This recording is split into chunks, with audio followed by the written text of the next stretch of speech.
भगवान प्रत्येक प्राणी संसार में सुखी होना चाहता है पर सुखी हो नहीं पाता। इसका कारण क्या है? सुखाय कर्माणि करोति लोको न तै सुखम वान्यदुपारवम विन्देत भूयस्तत एव दुःखम यदत्र युक्तम भगवान वदेन्न। सुन करके प्रसन्न हो गए मैत्री मुनि और बोले, आइए विदुर जी, तुम साक्षात धर्म के अवतार हो। मांडव्य मुनि के शाप से ही धर्मराज को विदुर रूप धारण करके अवतार लेना पड़ा। देखो, प्रत्येक प्राणी सुखी होना चाहता है क्योंकि सुख निधान का अंश है। नियम है, अंश हमेशा अंशी की ओर आकृष्ट होता है। पृथ्वी से कोई वस्तु कितनी भी वेग से आप फेंको, लौट के वापस वो पृथ्वी पर ही आएगी, क्योंकि वो पार्थिव है। पृथ्वी की जो भी पार्थिव वस्तु आप फेंकोगे वो पृथ्वी पर आके गिरेगी, क्योंकि वो उसका अंश है।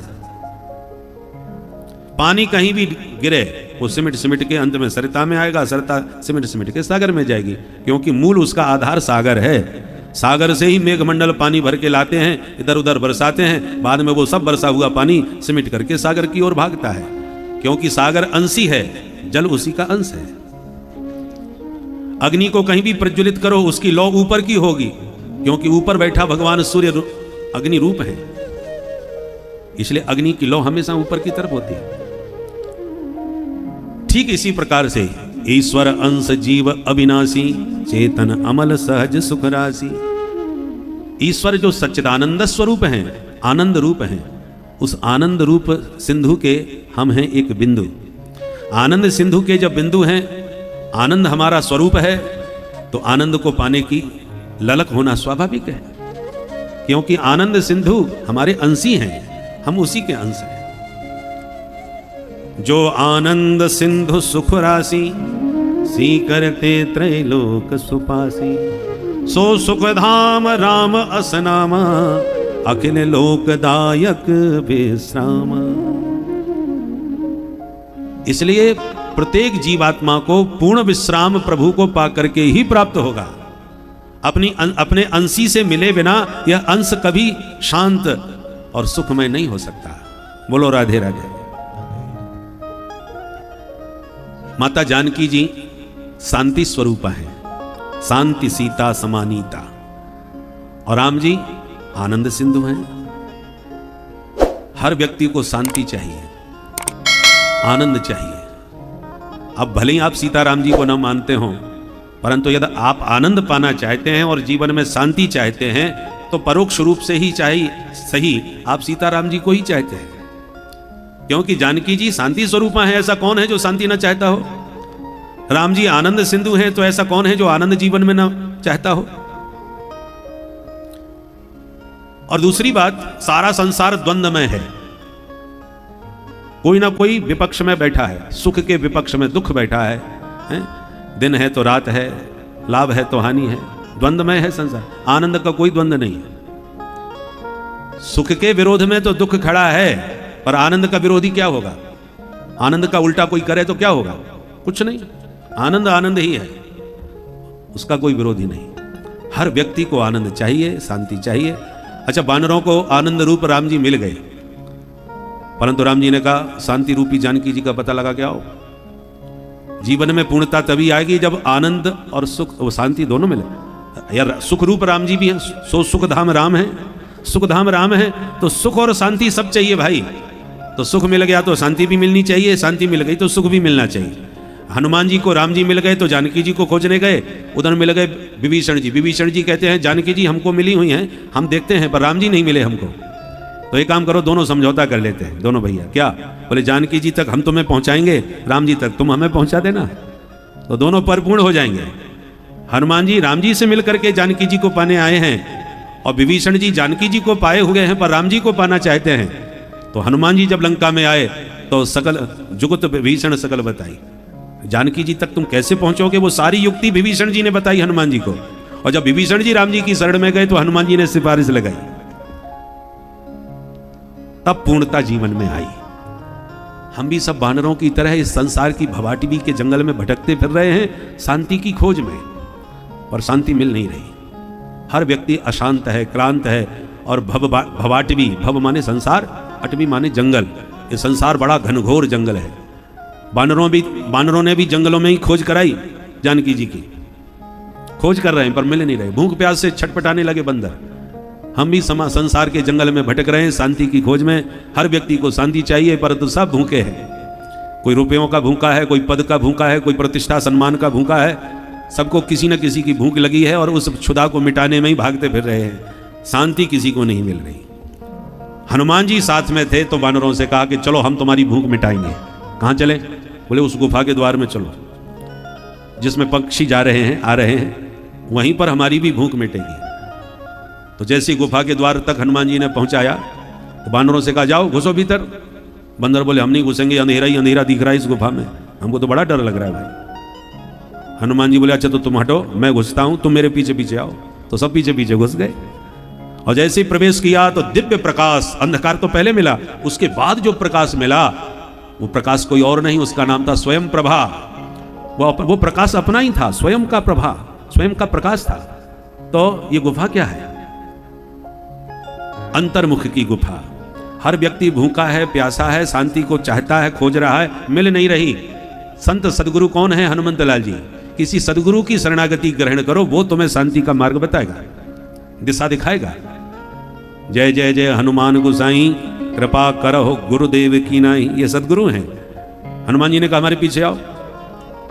संत कहते हैं आनंद आपके भीतर है। अंतर्मुख की गुफा में प्रवेश करो, तब तुमको शांति मिलेगी, आनंद मिलेगा, तुम्हारी भूख प्यास मिटेगी।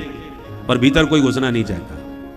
यदि किसी की शोक सभा में लोग कहते हैं 2 मिनट के लिए मौन धारण कर लो आंख बंद करके, तो जैसी आंख बंद करते हैं खड़े होकर के, तो 1 मिनट भी नहीं हो पाता, लोग ताकने झांकने लगते हैं कि भाई अब आंख खोले कि नहीं खोले। अब तो 2 मिनट हो गए होंगे। 2 मिनट के लिए ठीक से आंख बंद नहीं कर पा रहे, क्योंकि आंख बंद करते ही अंधेरे के अलावा कुछ नजर ही नहीं आ रहा। कैसे आंख बंद करें भाई? घबराहट होने लगती है अनावश्यक आंख बंद करने में। परंतु सुसुप्ति अवस्था में जब आप सो जाते हैं तो देखो कितना आनंद पाते हैं। आंख बंद करके ही तो नींद आती है, और जब नींद सचमुच गहरी नींद होती है उसका नाम सुसुप्ति अवस्था। उस सुसुप्ति अवस्था में पहुंच करके जब गहरी नींद के बाद आप जागते हैं तब कितने आनंद से कहते हैं सुखम सुस्वापा। आज भैया बड़ी चैन की नींद आई, इतना आनंद आया, होश ही नहीं रहा कि कब सवेरा हो गया। सब थकान हमारी उतर गई, एकदम ताजगी आ गई। भाई आपको जीवन में जब भी आनंद मिला तो कुछ पाने के बाद मिला। कोई पुराना मित्र मिल गया, अरे मिलके तुमसे मिलके बहुत आनंद आया, या कोई बढ़िया माल मिल गया, खाने को मिल गया, देखने को मिल गया, कुछ पा करके ही तो आनंद मिलता है। परंतु आपने जगने के बाद जो कहा कि बड़ा आनंद आया सो करके गहरी नींद में, आपने क्या पाया जिसका आपको आनंद आया? न खाने को मिला, न पीने को मिला, न देखने को मिला, कोई न मित्र मिला, कुछ भी नहीं मिला। तो आनंद कैसे मिला आपको भाई? वही सुसुप्ति अवस्था में जो आप अपने स्वरूप में स्थित हो गए, जो अंतर्मुखी आत्मा स्वयं प्रकाश, जिसका नाम है स्वयं प्रभा, आपका दिव्य प्रकाश, दिव्य आनंद जो आपके भीतर था, जब सुसुप्ति अवस्था में उस आनंद में आपने प्रवेश किया भीतर की गुफा में, तब वो आनंद आपको मिला। आपको भले ही पता नहीं वो आनंद कैसे मिला, कहां से मिला, पर है वो तुम्हारा निजानंद, वो आपका अपना आनंद है। तो जो आपका अपना आनंद भीतर घुसा बैठा है, उसे हम लोग बाहर घूमते फिर रहे, ढूंढते फिर रहे हैं। बोले वहां जाएंगे तो आनंद मिलेगा, वो पाएंगे तो आनंद मिलेगा, वो खरीदेंगे तो आनंद मिलेगा, वो बनाएंगे तब आनंद मिलेगा। और जिंदगी भर बनाते रहे, खरीदते रहे, खाते रहे, भागते रहे, आनंद कभी नहीं मिला। क्योंकि आनंद बाहर होवे तब न मिलेगा। बाहर जो आनंद तुम्हें दिखता है वो डुप्लीकेट है, नकली है, दुखालयम अशाश्वतम। जो दुख का घर है संसार, उसमें आप शाश्वत आनंद ढूंढना चाहो कैसे मिलेगा? है ही नहीं। गर्मी के मौसम में सेठ जी ने अपने बेटे को 100 का नोट दिया, जरा बढ़िया से आम खरीद लाओ बेटा। फलों की दुकान पर बच्चे ने 100 का नोट पकड़ाया, आम मांगा, उसने दे दिया। आम लेके घर आया, पिता ने कहा ठंडे पानी में डाल दो, तो डाल दिया। 4 घंटे बाद आकर के कहा अब निकालो फल, ठंडे हो गए होंगे, बढ़िया खाएंगे, चूसेंगे। निकाल के देखा तो मिट्टी पड़ी है। कहां से आम लाया भाई? बोले बाजार से लाया। चल बता तो सही किसने दिए? जा करके दुकानदार से सेठ जी ने झगड़ा चालू कर दिया, कैसे आम दिए, कोई खाने के मतलब का नहीं निकला। दुकानदार ने कहा नाराज बाद में होइए, पहले दुकान का बोर्ड तो पढ़ लीजिए, स्पष्ट लिखा है नकली फलों की दुकान। हमने किसी को धोखा क्यों दिया? बोर्ड लगा रखा है। आपके बेटे ने हमसे कहा रुपया लो, हमको आम दो, हमने आम दे दिए। हमको क्या मालूम खाने को ले जा रहा है कि सजाने को ले जा रहा है। हमारे यहाँ सारे फल मिलते हैं पर मिट्टी के नकली हैं, वो घर को सजाने के लिए लोग खरीद लेते हैं। आपने आम मांगा, हमने दिया। धोखा क्यों किया जब साइन बोर्ड लगा रखा है? उसी प्रकार भगवान ने देखा कि दुखालय संसार है, लोग फंस न जाएं, इसलिए कह दिया दुखालयम अशाश्वतम, ये संसार अशाश्वत है, दुख का घर है, धोखा मत खाना। जब भगवान ने साइन बोर्ड स्पष्ट लगा दिया दुखालय कह करके, अब आप यहाँ सुख क्यों खोज रहे हो? आलय का अर्थ क्या होता है? घर। दुखालय का अर्थ क्या हुआ? दुखों का घर। अब दुखालय में आप सुख खोजोगे, कहीं मिलेगा क्या? आप भंडारे गृह में भंडारी के पास जाके कहो भैया हमको लघु सिद्धांत कौमुदी चाहिए। कौमुदी का क्या काम भंडारे में? कचौड़ी पकौड़ी कुछ खाने पीने की चीज मांगो, वो मिलेगी। अब लाइब्रेरी में पुस्तकालय में आके कहो हमें जरा कचौड़ी निकाल के दो भैया, हमें बड़ी जोड़ की भूख लग रही है, तो लाइब्रेरी में आपको कचौड़ी का क्या काम? जो आलय हो वहां पर वही वस्तु मांगो तो मिलेगी। आप दुखालय में सुख मांगोगे, कैसे मिलेगा? इसलिए और हम सारी जिंदगी इस दुखालय में ही सुख का अन्वेषण करते हुए भागते रहे, सारी जिंदगी गुजर गई, सुख कहीं नहीं पाया। पहले बच्चे थे तो कहते पढ़ लिख करके कुछ बन जाएं तो बड़े सुखी हो जाएं। एक एक कक्षा पास करने के लिए कितनी मेहनत करी, तमाम डिग्रियां इकट्ठी करी, सुखी हो गए। बोले हमारा डिग्री तो खूब मिल गई, अब नौकरी लग जाए तब सुख हो। नौकरी मिल गई, चलो सुखी हो गए। बोले नौकरी तो लग गई, अब महाराज विवाह हो जाए, बढ़िया सी बहू आ जाए, तब पूरी तरह से जीवन का सुख प्राप्त होगा। चलो विवाह हो गया, सुखी हो गए। बोले हमारा शादी तो हो गई, अब 5 साल हो गए, बच्चे ही नहीं हो रहे, बच्चा हो जाए तब सुखी जीवन हो गए। चलो बेटा हो गया, सुखी हो गए। बोले बेटा तो हो गया, अब ये कुछ पढ़ लिख जाए, बन जाए, नाम रोशन करे, तब आनंद आवे। अब ऐसी जिंदगी का पूरा सफर करते करते मरने तक पहुंच गए, कभी जिंदगी में ये पूरी तरह नहीं कह पाए कि अब हम पूरी तरह सुखी हो गए। कोई नहीं हो पाए, जिंदगी भर सुख का ही पीछा करते हुए भागते रहे, सुख कहीं नहीं पाए। इसलिए संसार तो दुखालय, असली जो सुख आनंद है वो आपके भीतर है। स्वयं प्रभा के इस गुफा में प्रवेश करो किसी सदगुरु के माध्यम से।